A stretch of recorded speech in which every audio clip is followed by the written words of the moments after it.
ඉපදෙන මැරෙන අනන්ත දුක් ඇති සංසාර ගමනේ අපට නිදහස් වෙන්න අවස්ථාව ලැබෙන්නේ චතුරාර්ය සත්‍ය ධර්මය අවබෝධ කර ගැනීමෙන් පමණයි. ඒ නිසා අතීතයේ යමෙක් මේ භයානක සංසාරයෙන් නිදහස් වුණා නම් ඒ ආර්ය සත්‍ය අවබෝධ කිරීමෙන්, අනාගතයේ යම් කිසි කෙනෙක් මේ භයානක සංසාරයෙන් නිදහස් වෙනවා නම් ඒ චතුරාර්ය සත්‍ය ධර්මය අවබෝධ කිරීමෙන්, වර්තමානයේ පවා මේ චතුරාර්ය සත්‍ය ධර්මය අවබෝධ කිරීමෙන් පවණමයි දුකින් නිදහස් වෙන්න තියෙන්නේ. බුදුරජාණන් වහන්සේ වදාළා මේ චතුරාර්ය සත්‍ය ධර්මය අවබෝධ කරන වීරිය ගන්න.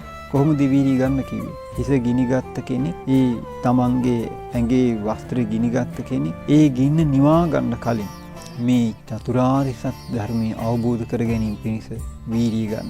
ඒකට හේතුව මොකද? මේ චතුරාර්ය සත්‍ය ධර්මය අවබෝධ නොකිරීම නිසා අනන්ත දුකට වැටෙනවා. නිරේ වැටෙනවා, ප්‍රේත ලෝක වැටෙනවා, තිරිසන් අපාය වැටෙනවා.